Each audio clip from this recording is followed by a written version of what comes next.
Welcome to edu.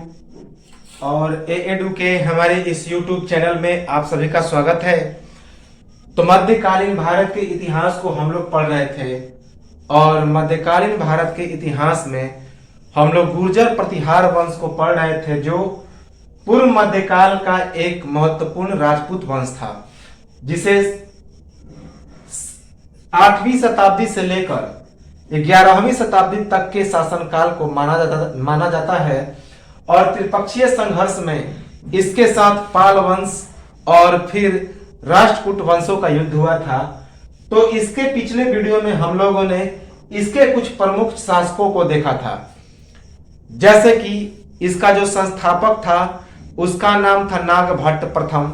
उसके बाद हमने नागभट्ट द्वितीय को देखा। तो इस प्रकार हम लोग देख रहे हैं उसके शासकों के बारे में। तो चलिए हम लोग उसी को कंटिन्यू करते हैं, आगे बढ़ाते हैं और चलते हैं अगले शासक के ऊपर। और अगला जो शासक है उसका नाम है मिहिर भोज, जिसे मिहिर भोज प्रथम भी कहते हैं। तो मिहिर भोज या मिहिर भोज प्रथम पहले गुर्जर प्रतिहार वंश 725 ईस्वी से लेकर 1036 ईस्वी तक रहते हैं। इसमें कोई टाइम टेबल की बाध्यता नहीं है। ये डेट लिखा गया है, लेकिन ये डेट अलग अलग किताबों में अलग अलग होंगे, इसलिए डेट पर ध्यान नहीं देना है। बस इतना ध्यान देना है कि 8वीं शताब्दी से लेकर 11वीं शताब्दी, कभी कभी 750 बरस भी लिखा जाता है, 750 ईस्वी। तो हम लोग एक अनुमान के तौर पे जनरली एक अनुमानिक जो है डेट इतना ही माना गया है, 725 ईस्वी से 1036 ईस्वी तक। मिहिर भोज का जो शासन काल होता है, जिसे मिहिर भोज प्रथम कहते हैं, वह 833 ईस्वी से लेकर 885 ईस्वी तक होता है। 833 ईस्वी से लेकर 885 ईस्वी तक लगभग 50 वर्षों तक इसका शासन अवधि रहता है। याद रखेंगे 50 से 52 वर्षों तक। तो 50 से 52 वर्षों तक इसका अवधि रहता है, याद रखेंगे। गुर्जर प्रतिहार वंश का सबसे प्रसिद्ध शासक, याद रखेंगे कि यह जो मिहिर भोज प्रथम था वह गुर्जर प्रतिहार वंश का सबसे प्रसिद्ध शासक था, जिसने 50 से लेकर 52 वर्षों तक शासन किया। याद रखेंगे प्रारंभ में राष्ट्रकूटों, पालों तथा कलचुरियों द्वारा पराजय, पर बाद में अपने सामंतों जैसे कि चेदियों और गुहिलों की मदद से राष्ट्रकूटों एवं पाल वंशों पर सफलतापूर्वक जीत। तो याद रखेंगे कि जो मिहिर भोज था यह प्रारंभ में राष्ट्रकूटों, पालों तथा कलचुरियों के द्वारा पराजित हो जाता है, लेकिन बाद में अपने सामंतों अर्थात चेदियों और गुहिलों की मदद से राष्ट्रकूटों एवं पाल वंशों पर सफलतापूर्वक जीत पाता है। तो याद रखेंगे प्रारंभ में यह जो मिहिर भोज था राष्ट्रकूटों, पालों तथा कलचुरियों के द्वारा पराजित होता है, लेकिन बाद में अपने सामंतों चेदी वंश और गुहिलों वंश की मदद से राष्ट्रकूटों एवं पाल वंशों पर सफलतापूर्वक जीत प्राप्त करता है। याद रखेंगे मिहिर भोज ने कन्नौज को अपनी राजधानी बनाया एवं कन्नौज को महोदय कहा गया। उसके शासनकाल में कन्नौज को क्या कहा गया? महोदय। बराह के ताम्रपत्र अभिलेख के अनुसार मिहिर भोज के महोदय में स्कंदवर नाम का एक सैन्य छावनी था। मिहिर भोज का प्रथम अभिलेख बराह ताम्रपत्र अभिलेख, जिसकी शुरुआत कब हुई थी? 893 विक्रम संवत या फिर 836 ईस्वी। जब हम लोग प्री हिस्ट्री की शुरुआत करेंगे तो उसमें हम लोग जब इसके बारे में कि ईस्वी क्या है, ईसा पूर्व क्या है, एडी क्या है, इसके बारे में हम लोग डिटेल में चर्चा करेंगे, याद रखेंगे। तो मिहिर भोज ने कन्नौज को अपनी राजधानी बनाया। और कन्नौज को क्या कहा गया? तो महोदय। बराह के ताम्रपत्र अभिलेख के अनुसार मिहिर भोज के महोदय में कौन सा नाम? स्कंदवर नाम का एक सैन्य छावनी था। मिहिर भोज का प्रथम अभिलेख कौन था? तो बराह ताम्र अभिलेख। बराह ताम्र पत्र अभिलेख जो था वह मिहिर भोज का प्रथम अभिलेख था, जिसकी स्थापना 893 विक्रम संवत या 836 ईस्वी में हुई थी। याद रखेंगे कि मिहिर भोज ने किसे अपनी राजधानी बनाया? तो कन्नौज को। और कन्नौज को क्या कहा गया? तो महोदय कहा गया। और बराह के ताम्रपत्र अभिलेख के अनुसार मिहिर भोज के महोदय में स्कंदवर नाम का एक सैन्य छावनी था। और मिहिर भोज का प्रथम अभिलेख कौन था? तो बराह ताम्रपत्र अभिलेख, जिसकी स्थापना 836 ईस्वी में हुई थी। वैष्णव के बहुत बड़े उपासक होने के कारण आदि वराह की उपाधि विष्णु के सम्मान में। तो मिहिर भोज वैष्णव का बहुत बड़ा उपासक था, विष्णु का बहुत बड़ा उपासक था, अर्थात वह वैष्णव धर्म से संबंधित रखता था। तो इसी कारण विष्णु के सम्मान में उसे कौन सी उपाधि मिली? तो आदि वराह की उपाधि मिली। याद रखेंगे। तो जो मिहिर भोज था वह वैष्णव का बहुत बड़ा उपासक था और विष्णु के सम्मान में उसे आदि वराह की उपाधि मिली। इंपॉर्टेंट है, ये आया हुआ फैक्ट है कि आदि वराह की उपाधि गुर्जर प्रतिहार वंश के किस शासक को मिला? तो मिहिर भोज को, मिहिर भोज प्रथम को। क्यों? क्योंकि वह विष्णु का बहुत बड़ा उपासक था, वैष्णव संप्रदाय से संबंधित था और विष्णु के सम्मान में ही उसे आदि वराह की उपाधि मिली। रामभद्र के पुत्र, याद रखेंगे, यह जो था रामभद्र का पुत्र था। याद रखेंगे कि गुर्जर प्रतिहार वंश का जो शासक था मिहिर भोज, यह रामभद्र का पुत्र था। अरब यात्री सुलेमान की यात्रा इसके शासनकाल में। मिहिर भोज को भारत का सबसे शक्तिशाली शासक कहा। मिहिर भोज द्वारा अरबों के आक्रमण रोकने के कारण, याद रखेंगे कि इसके शासनकाल में, मिहिर भोज के शासनकाल में एक अरबी यात्री सुलेमान भारत आया था और उसने मिहिर भोज को भारत का सबसे शक्तिशाली शासक कहा। क्यों? क्योंकि मिहिर भोज ने अरबों के आक्रमण को रोक दिया था। याद रखेंगे। तो मिहिर भोज प्रथम या फिर मिहिर भोज के शासन काल में कौन सा अरबी यात्री आया था भारत? तो वो था सुलेमान। याद रखेंगे कि मिहिर भोज प्रथम के शासन काल में प्रसिद्ध अरबी यात्री जिसका नाम था सुलेमान, वह भारत आया था और उसने मिहिर भोज, जो कि उस समय का तत्कालीन शासक था गुर्जर प्रतिहार वंश का, तो उसे सबसे शक्तिशाली शासक कहा क्योंकि गुर्जर प्रतिहारों ने अरबों के आक्रमण को रोक रखा था। याद रखेंगे। कश्मीरी कवि कलहन की राज तरंगिणी में मिहिर भोज के प्रशासन की प्रशंसा। तो कलहन के द्वारा लिखी गई पुस्तक राज तरंगिणी, जो कि एक कश्मीरी कवि था कलहन, तो कश्मीरी कवि कलहन की राज तरंगिणी में मिहिर भोज के प्रशासन की प्रशंसा मिलती है। तो कलहन की राज तरंगिणी में मिहिर भोज के प्रशासन की प्रशंसा मिलती है। और कलहन कहां का था? तो कश्मीरी कवि था, कश्मीर का कवि था। राष्ट्रकूट वंश के शासक कृष्ण द्वितीय को पराजित कर उज्जैन पर कब्जा।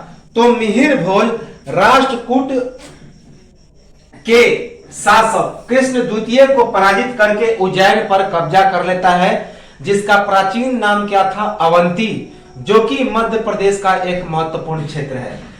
तो राष्ट्रकूट वंश के शासक कृष्ण द्वितीय को पराजित कर उज्जैन पर कब्जा। तो यह जो मिहिर भोज प्रथम था, वह राष्ट्रकूट वंश के शासक कृष्ण द्वितीय को पराजित करके अवंती अर्थात उज्जैन पर कब्जा कर लेता है। दौलतपुर अभिलेख में प्रभास के नाम से संबोधन, तो मिहिर भोज प्रथम को दौलतपुर अभिलेख में किस नाम से संबोधित किया गया है? तो प्रभास के नाम से। तो याद रखेंगे, दौलतपुर अभिलेख में मिहिर भोज को प्रभास के नाम से संबोधित किया गया है। किस नाम से? तो प्रभास के नाम से। मिहिर भोज प्रथम के समय चांदी और तांबा के सिक्के पर श्री मदावीरा अंकित।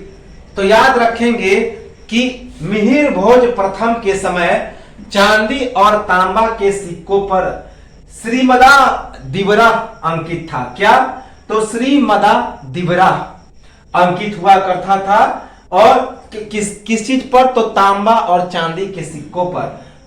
याद रखेंगे कि मिहिर भोज प्रथम के समय चांदी और तांबा के सिक्के पर श्रीमदा दिवरा अंकित हुआ करता था। श्रीमदा दिवरा। स्कंद पुराण के अनुसार तीर्थ यात्रा करने हेतु राज्यभार अपने पुत्र महेंद्रपाल प्रथम को सौंपकर सिंहासन से त्यागपत्र। तो याद रखेंगे कि मिहिर भोज स्कंद पुराण के अनुसार यह जो मिहिर भोज था वह तीर्थ यात्रा करने के लिए अपना जो राज्यभार था किसे सौंप दिया?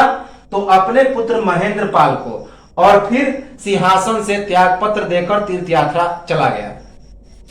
तो स्कंद पुराण के अनुसार मिहिर भोज तीर्थ यात्रा करने के लिए राज्य का भार अपने पुत्र महेंद्रपाल प्रथम को सौंप देता है और सिंहासन से त्यागपत्र देकर तीर्थ यात्रा करने चला जाता है। याद रखेंगे, स्कंद पुराण के अनुसार तीर्थ यात्रा करने हेतु राज्यभार अपने पुत्र महेंद्रपाल प्रथम को सौंपकर सिंहासन से त्यागपत्र। मिहिर भोज को प्रसिद्धि एवं विजयता का परिचय चंदेलो सिंध के अरबों कलचुरी पर विजय के बाद। तो याद रखेंगे कि मिहिर भोज को प्रसिद्धि एवं विजेता का परिचय कब मिलता है? तो जब वह चंदेलो सिंध के अरबों और कलचुरी पर विजय प्राप्त करता है। तो चंदेल पर विजय, सिंध के अरबों पर विजय और कलचुरी पर विजय के बाद मिहिर भोज को काफी प्रसिद्धि और विजेता की उपाधि मिलती है। याद रखेंगे। अरब यात्रियों के अनुसार गुर्जर प्रतिहारों के पास उस समय सबसे अच्छी घुड़सवार सेना अर्थात अश्वसेना थी। तो अरब यात्रियों के अनुसार गुर्जर प्रतिहारों के पास मिहिर भोज के समय सबसे अच्छी घुड़सवार सेना थी अर्थात अश्वसेना थी। याद रखेंगे कि अरब यात्रियों के अनुसार मिहिर भोज प्रथम के समय गुर्जर प्रतिहार के पास उस समय सबसे अच्छी घुड़सवार सेना थी अर्थात अश्वसेना थी। अरबी यात्री अल मसूदी के द्वारा मिहिर भोज को राजा बोहरा की संज्ञा। तो अरबी यात्री अल मसूदी के द्वारा मिहिर भोज को राजा बोहरा की संज्ञा दी गई है। याद रखेंगे कि अरबी यात्री अल मसूदी के द्वारा मिहिर भोज को किस चीज की संज्ञा दी गई? तो उसे राजा बोहरा की संज्ञा दी गई। राजा भोज के नाम से प्रसिद्ध यह जो मिहिर भोज प्रथम था या मिहिर भोज था वह राजा भोज के नाम से भी प्रसिद्ध था। तो यह काफी अच्छी कहावत है इसके बारे में, कहां राजा भोज और कहां गंगुतेली। तो इसी राजा भोज मिहिर भोज प्रथम या मिहिर भोज के बारे में कहा गया है। तो राजा भोज के नाम से भी यह काफी प्रसिद्ध था। साम्राज्य का विस्तार पूर्व में बंगाल तथा पश्चिम में सतलुज तक हरियाणा से प्राप्त एक अभिलेख के अनुसार। तो हरियाणा से प्राप्त एक अभिलेख के अनुसार यह पता चलता है कि मिहिर भोज प्रथम का जो साम्राज्य विस्तार था वह पूरब में बंगाल तक और पश्चिम में सतलुज नदी तक था। तो साम्राज्य का विस्तार पूर्व में बंगाल तथा पश्चिम में सतलुज तक यह हरियाणा से प्राप्त अभिलेख के अनुसार पता चलता है। 885 ईस्वी में इसकी मृत्यु हो जाती है। तो 885 ईस्वी में मिहिर भोज प्रथम की मृत्यु हो जाती है। इसके बाद अगला शासक बनता है महेंद्र पाल प्रथम, या फिर महेंद्र पाल, जो 885 से 910 ईस्वी तक रहता है। याद रखेंगे, महेंद्र पाल प्रथम या महेंद्र पाल 885 से 910 ईस्वी तक रहता है। इसके गुरु और दरबारी कवि अर्थात आश्रित कवि कौन थे? तो राजशेखर द्वारा कर्पूर मंजरी। तो राजशेखर ने कौन सी पुस्तक लिखी? कर्पूर मंजरी, काव्य मीमांसा, विद्धशाल भंजिका, बाल भारत, बाल रामायण, हरविलास और भुवन कोश, भृंजिक, प्रपंच पांडव, विद्यासाल भंजिक, कर्पूर मंजरी सुरसेनी प्राकृत भाषा में लिखी गई है। तो याद रखेंगे कि यह जो महेंद्र पाल प्रथम था, इसके दरबार में एक इसके आश्रित कवि रहते थे, दरबारी कवि रहते थे, और वही इसके गुरु भी थे। उनका नाम था राजशेखर। राजशेखर ने बहुत सारी किताबों को लिखा, जैसे कि कर्पूर मंजरी, काव्य मीमांसा, विद्धशाल भंजिका, बाल भारत, बाल रामायण, हरविलास, उसके बाद भवन कोश, भृंजिक, प्रपंच पांडव और कर्पूर मंजरी सुरसेनी प्राकृत भाषा में लिखा गया। याद रखेंगे, काफी इंपॉर्टेंट है। तो महेंद्र पाल प्रथम के गुरु और दरबारी कवि अर्थात आश्रित कवि कौन थे? तो राजशेखर। और राजशेखर ने कौन कौन सी पुस्तक लिखी थी? तो कर्पूर मंजरी, काव्य मीमांसा, विद्धशाल भंजिका, बाल भारत, बाल रामायण, हरविलास, उसके बाद भवन कोश, भृंजिक, प्रपंच पांडव, और तो ये सभी किताब राजशेखर ने लिखी थी। और जो कर्पूर मंजरी था वह सुरसेन प्राकृत भाषा में लिखा गया। याद रखेंगे, सुरसेन प्राकृत भाषा। राजशेखर ने अपने ग्रंथों में मिहिर भोज प्रथम को रघुकुल चूड़ामणि, निर्भय नरेश, निर्भय नरेंद्र और निर्भय राज कहा। तो याद रखेंगे कि राजशेखर ने अपने ग्रंथों में मिहिर भोज प्रथम को किस चीज की उपाधि दी? तो रघुकुल चूड़ामणि, निर्भय नरेश, निर्भय नरेंद्र और निर्भय राज। तो याद रखेंगे कि राजशेखर ने अपने ग्रंथों में मिहिर भोज प्रथम को रघुकुल चूड़ामणि, निर्भय नरेश, निर्भय नरेंद्र और निर्भय राज कहा। मोस्ट इंपॉर्टेंट है, याद रखेंगे। इसके पुत्र कौन थे? तो मिहिर भोज द्वितीय, जिसे भोज द्वितीय भी कहा जाता है। इसका शासन 910 ईस्वी से 913 ईस्वी तक रहता है। और उसके बाद इस छोटा पुत्र महिपाल प्रथम, जो 914 से 943 ईस्वी तक रहता है। तो भोज द्वितीय का शासनकाल बहुत कम रहता है। इसके शासनकाल में कोई विशेष कार्य नहीं हुआ, तो इसे हम लोग नहीं देखेंगे। अगला शासक जो बनेगा महिपाल प्रथम या फिर महिपाल, उसके बारे में हम लोग डिटेल चर्चा करेंगे। तो इसके दो पुत्र थे, एक मिहिर भोज द्वितीय, जिसे भोज द्वितीय भी कहा जाता है। इसका शासनकाल 910 से 913 ईस्वी तक रहता है। और दूसरा पुत्र महिपाल प्रथम, जो 914 ईस्वी से 943 ईस्वी तक 29 वर्षों तक शासन करता है। प्रतिहार साम्राज्य का अभूतपूर्व विस्तार किया। पश्चिम में सिंध तक, उत्तर में हिमालय तक, पूर्व में बंगाल तक तथा दक्षिण में नर्मदा नदी तक। याद रखेंगे कि यह जो महेंद्र पाल प्रथम था या फिर महेंद्र पाल था, यह अपने साम्राज्य का अभूतपूर्व विस्तार किया। पश्चिम में सिंध तक, उत्तर में हिमालय तक, पूर्व में बंगाल तक और दक्षिण में नर्मदा नदी तक इसने अपना साम्राज्य विस्तार किया। कश्मीर के राजा से युद्ध पर पंजाब के कुछ हिस्से जो राजा भोज के द्वारा जीते गए थे, कश्मीर के राजा को मिला। उस समय कश्मीर का राजा कौन था? तो शंकर बर्मन। याद रखेंगे कि जब यह कश्मीर के आक्रमण पर गया तो कश्मीर से युद्ध करने के दौरान पंजाब के कुछ हिस्से इसे राजा भोज, इसे किसे देना पड़ा? तो कश्मीर के शासक शंकर बर्मन को देना पड़ा। तो कश्मीर के राजा से युद्ध करने पर पंजाब के कुछ हिस्से जो राजा भोज के द्वारा जीते गए थे, वह किसे मिला? तो कश्मीर के राजा को मिल गया।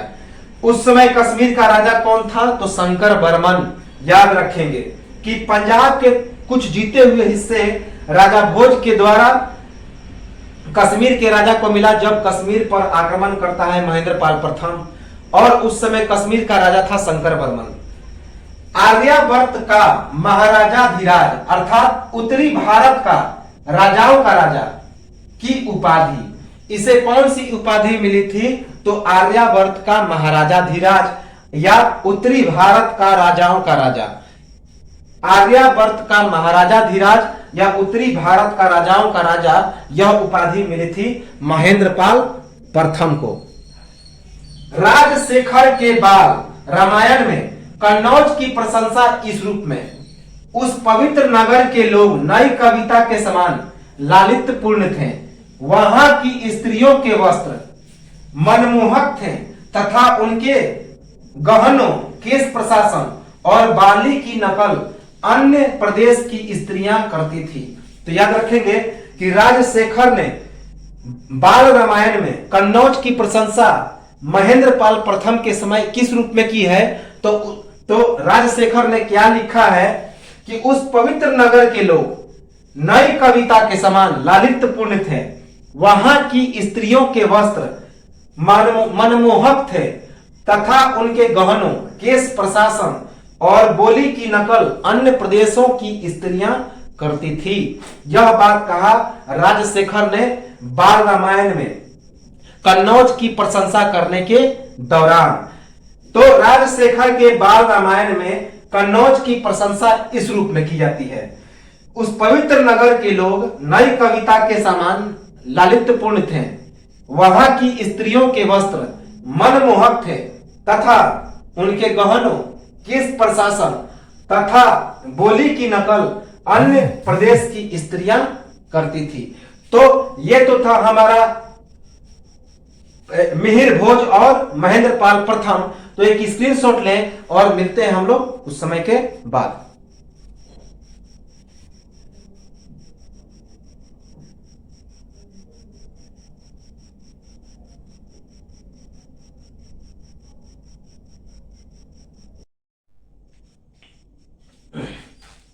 Welcome back. एक बार फिर से हमारे इस YouTube चैनल एडू में आप सभी का स्वागत है।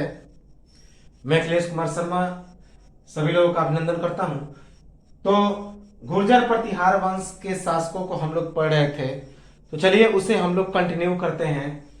तो महेंद्रपाल के बारे में हम लोग पढ़े थे, तो उसके आगे अब हम लोग चलते हैं। तो उसके बाद का जो अगला शासक बनता है वह महिपाल प्रथम। तो महिपाल प्रथम 914 ईस्वी से 943 ईस्वी तक एक महान शासक बनता है। और कुछ जो हालांकि इसके शासनकाल में अवनति जो था, राष्ट्रकूट गुर्जर प्रतिहार वंशों का अवनति अर्थात इनकी जो पराजय थी वह होने लगी थी। तो जब तक महिपाल प्रथम ने शासन संभाला तब तक राष्ट्रकूट शासक इंद्र तृतीय ने गुर्जर प्रतिहारों को पराजित कर कन्नौज को नष्ट कर दिया। तो कब की बात है? 915 ईस्वी से 918 ईस्वी तक। तो जैसे ही महिपाल प्रथम गद्दी संभाला तो इसके शासन के अंतिम समय में राष्ट्रकूट शासक इंद्र तृतीय ने गुर्जर प्रतिहारों को पराजित करके कन्नौज को काफी तहस नहस कर दिया था, नष्ट कर दिया था 915 से 918 ईस्वी तक। तो जब तक महिपाल प्रथम ने शासन संभाला तब तक राष्ट्रकूट शासक इंद्र तृतीय ने गुर्जर प्रतिहारों को पराजित कर कन्नौज को पूरी तरह से नष्ट कर दिया था। तो कब तक आक्रमण किया? 915 ईस्वी से 918 ईस्वी तक। जिस प्रकार महेंद्रपाल के दरबारी कवि थे राजशेखर, उसी प्रकार महिपाल प्रथम के भी दरबारी कवि कौन थे? तो राजशेखर थे। याद रखेंगे। तो महिपाल प्रथम के भी दरबारी कवि कौन थे? राजशेखर। राजशेखर के द्वारा कौन कौन सी उपाधि मिली? तो राजशेखर के द्वारा महिपाल प्रथम को आर्यावर्त का महाराजा धीराज और रघुकुल मुकुटमणि की उपाधि मिली। तो महिपाल प्रथम को राजशेखर के द्वारा आर्यावर्त का महाराजा धीराज और रघुकुल मुकुटमणि की उपाधि मिली। याद रखेंगे कि राजशेखर के द्वारा महिपाल प्रथम को आर्यावर्त का महाराजा धीराज और रघुकुल मुकुटमणि की उपाधि प्राप्त हुई। याद रखेंगे महिपाल प्रथम के समय अरबी यात्री अल मसूदी 915 से 916 ईस्वी में भारत के गुजरात में यात्रा करता है। याद रखेंगे कि महिपाल प्रथम के समय भी अरबी यात्री अल मसूदी 915 ईस्वी से 916 ईस्वी में गुजरात में यात्रा करता है भारत। तो इनके समय अरबी यात्री अल मसूदी की भारत यात्रा 915 ईस्वी से 916 ईस्वी में कहां पर? तो गुजरात में। अल मसूदी द्वारा गुर्जर प्रतिहारों को अल गुर्जर तथा राजा को बौरा की संज्ञा।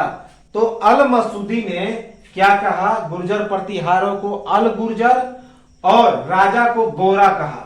याद रखेंगे कि अल मसूदी ने गुर्जर प्रतिहारों को अल गुजर कहा, जबकि राजा को क्या कहा? बौरा कहा। अल मसूदी के अनुसार राष्ट्रकूटों द्वारा गुजरात पर इस कदर कब्जा किया गया कि प्रतिहारों के लिए समुद्र तक पहुंचना भी मुश्किल था। तो अल मसूदी के अनुसार राष्ट्रकूटों के द्वारा गुजरात पर इस कदर कब्जा किया गया कि गुर्जर प्रतिहारों के लिए समुद्र तक भी पहुंचना मुश्किल हो गया था। तो अल मसूदी के अनुसार राष्ट्रकूटों के द्वारा गुजरात पर इस कदर कब्जा किया गया कि प्रतिहारों के लिए समुद्र तक पहुंचना भी मुश्किल था। तो यह था महिपाल प्रथम। इसके बाद कई अन्य शासक आए, लेकिन वो कोई काम के नहीं थे, जैसे कि विनायक पाल, महेंद्र पाल द्वितीय, महिपाल द्वितीय और विजय पाल। ये सभी 943 ईस्वी से लेकर 1019 ईस्वी तक आते हैं, लेकिन इनकी जो साम्राज्य थी वह काफी बेकार थी। ये काफी कमजोर शासक थे। याद रखेंगे कौन कौन? तो विनायक पाल, महेंद्र पाल द्वितीय, महिपाल द्वितीय और विजय पाल। ये सभी 943 ईस्वी से 1019 ईस्वी तक गुर्जर प्रतिहार वंश के शासक थे। इसके बाद एक इंपॉर्टेंट था देवपाल। तो देवपाल के शासन काल में गुर्जर प्रतिहारों की साम्राज्य शक्ति क्या होने लगी थी? तो बढ़ने लगी थी। याद रखेंगे कि देवपाल के शासन काल में कुछ हद तक जो गुर्जर प्रतिहार थे उनकी शक्ति बढ़ने लगी थी, अर्थात देवपाल अपने साम्राज्य को विकास किया। लेकिन उसके बाद धीरे धीरे राष्ट्रकूटों के द्वारा इनकी शक्ति छिन्न हो गई। देवपाल के शासन काल में गुर्जर प्रतिहारों की साम्राज्य शक्ति बढ़ने लगी। इसके बाद राज्यपाल का शासन इंपॉर्टेंट होता है, क्योंकि राज्यपाल के शासन काल में महत्वपूर्ण गजनी वंश का शासक महमूद गजनवी का आक्रमण होता है 1018 ईस्वी में, और महमूद गजनवी से बिना लड़े ही राज्यपाल उसकी अधीनता को स्वीकार कर लेता है। तो राज्यपाल के समय महमूद गजनवी का भारत पर आक्रमण होता है। राज्यपाल के द्वारा बिना युद्ध किए महमूद गजनवी की अधीनता स्वीकार 1018 ईस्वी में। तो राज्यपाल के समय महमूद गजनवी भारत पर आक्रमण करता है और राज्यपाल बिना युद्ध किए ही महमूद गजनवी की अधीनता को स्वीकार कर लेता है। कब?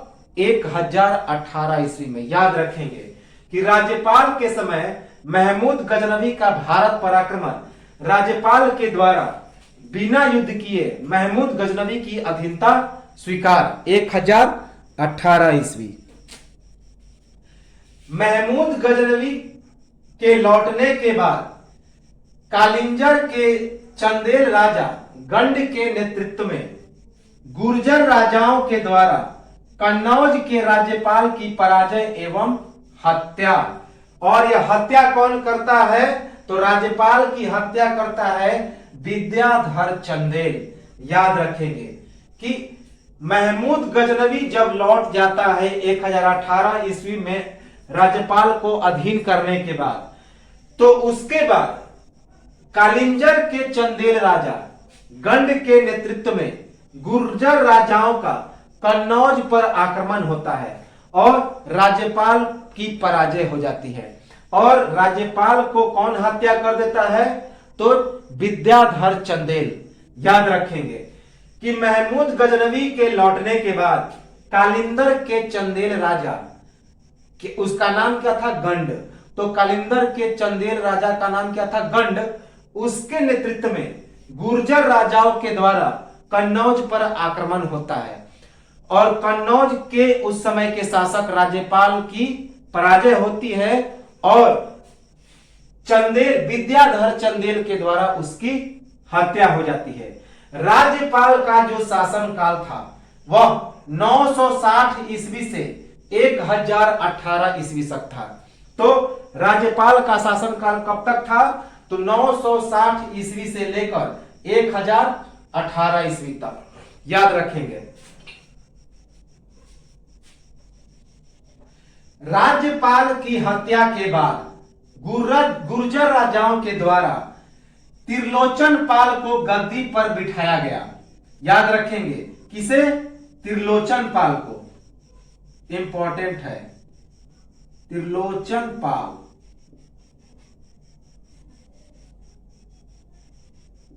तो जब राज्यपाल की हत्या हो जाती है गुर्जर के राजाओं के द्वारा, तो त्रिलोचन पाल को गद्दी पर बैठाया जाता है और महमूद गजनवी का दोबारा आक्रमण होता है।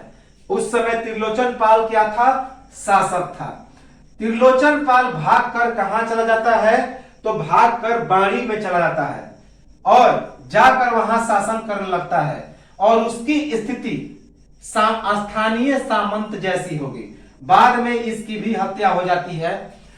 तो त्रिलोचन पाल एक नाम मात्र का शासक था। याद रखेंगे त्रिलोचन पाल एक नाम मात्र का शासक था। राज्यपाल की हत्या के बाद गुर्जर राजाओं के द्वारा त्रिलोचन पाल को गद्दी पर आसीन किया गया। महमूद गजनवी का दोबारा आक्रमण होता है एवं गजनवी का फिर से कन्नौज की पर अधीनता हो जाती है और एक बार फिर से महमूद गजनवी कन्नौज को अपने अधीन कर लेता है। त्रिलोचन पाल भागकर बाड़ी में शासन करने लगा तथा उसकी स्थिति कैसी हो गई? स्थानीय सामंत जैसी हो गई। तो याद रखेंगे कि राज्यपाल की हत्या के बाद गुर्जर राजाओं ने किसे गद्दी पर बिठाया? तो त्रिलोचन पाल को। और त्रिलोचन पाल के समय एक बार फिर से महमूद गजनवी का आक्रमण होता है और गजनवी फिर से कन्नौज को अपने अधीन कर लेता है और त्रिलोचन पाल भागकर बाड़ी भाग जाता है। बाड़ी में वह शासन करने लगता है और वहां उसकी स्थिति स्थानीय सामंतों के जैसी हो गई थी। और क्यों? क्योंकि त्रिलोचन पाल एक नाम मात्र का शासक था। इसके बाद अंतिम शासक बनता है यशपाल। तो गुर्जर प्रतिहार वंश का अंतिम शासक के बारे में पूछा जाए तो उसका नाम था यशपाल, जो कि 1024 से लेकर 1036 ईस्वी तक गुर्जर प्रतिहार वंश का अंतिम शासक होता है। 1024 से 1036 तो गुर्जर प्रतिहार वंश का अंतिम शासक। तो पहले इंपॉर्टेंट प्रश्न तो यही हो गया कि गुर्जर प्रतिहार वंश का अंतिम शासक कौन था? तो यशपाल था, जो 1024 से 1036 ईस्वी तक गुर्जर प्रतिहार वंश पर शासन किया। 1036 ईस्वी में इसका अंतिम शासन होता है क्योंकि राष्ट्रकूटों का कन्नौज पर पूरी तरह से अधिकार हो जाता है। तो 1036 ईस्वी में यशपाल का अंतिम शासन होता है, क्योंकि राष्ट्रकूटों का कन्नौज पर पूरी तरह से अधिकार हो जाता है।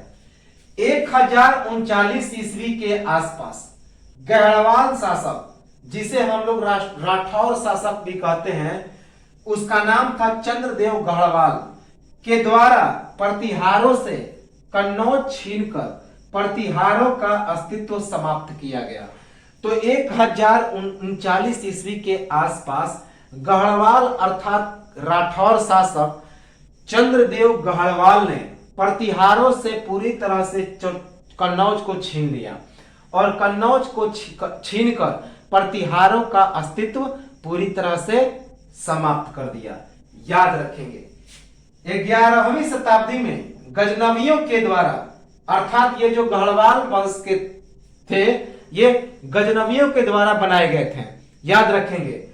तो 11वीं शताब्दी में गजनवियों के द्वारा राजनीतिक मानचित्र से गुर्जर प्रतिहार वंश सदा के लिए समाप्त हो गया एवं चहमान वंश, जिसे चौहान वंश भी कहते हैं, अर्थात राजपूताना में परमार या पवार वंश मालवा में तथा सोलंकी, जिसे चालुक्य वंश कहते हैं, उसका गुजरात में उदय हुआ। साथ ही जैजाक भुक्ति के चंदेल, ग्वालियर के कच्छ पघात, मध्य भारत के कलचुरी, दक्षिण राजस्थान के गुहिल स्वतंत्र राष्ट्र बन गए। तो याद रखेंगे 11वीं शताब्दी में गजनवियों के द्वारा राजनीतिक मानचित्र से गुर्जर प्रतिहार सदा के लिए समाप्त हो गए। इनको राजनीतिक मानचित्र से सदा के लिए समाप्त कर दिया गया। और चहमान वंश, जिसे चौहान वंश कहते हैं, उसका उदय राजपूताना में हुआ। परमार या पवार वंश, उसका उदय मालवा में हुआ तथा सोलंकी अथवा चालुक्य वंश, उसका उदय गुजरात में हुआ।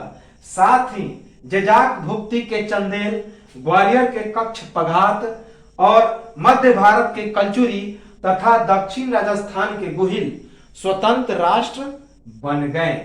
तो ये तो था गुर्जर प्रतिहार वंश। गुर्जर प्रतिहार वंश पूरी तरह से होता है समाप्त। इसके बाद हम लोग पाल वंश, गुर्जर प्रतिहार वंश और जो राष्ट्रकूट वंश था, इन तीनों की तुलनात्मक अध्ययन करेंगे और तीनों के एडमिनिस्ट्रेशन, उसके बाद आर्ट एंड कल्चर की तीनों की हम लोग क्या करेंगे, एक अलग डिवाइड बना के हम लोग पूरा देखेंगे। और उसके बाद कुछ अन्य फैक्ट है तीनों से संबंधित, उसको देखकर हम लोग इस जो त्रिपक्षीय संघर्ष के जो शासक वंश थे, इनको हम लोग पूरी तरह से पूरा डिटेल में समाप्त करेंगे। तो एक स्क्रीनशॉट ले लें और उसके बाद मिलते हैं हम लोग अगले वीडियो में। और इसके बाद यह त्रिपक्षीय संघर्ष समाप्त हो जाएगा और जो कुछ बचे नए नए राजपूत शासक अभी आए हैं, जैसे परमार, चौहान, तो चालुक्य, चंदेल, इन सभी को हम लोग बारी बारी से चर्चा करेंगे और यह राजपूत काल हो जाएगा पूरी तरह से समाप्त। तो एक स्क्रीनशॉट लें और लाइक, सब्सक्राइब, कमेंट और शेयर करें। तो मिलते हैं हम लोग अगले वीडियो में, तब तक के लिए।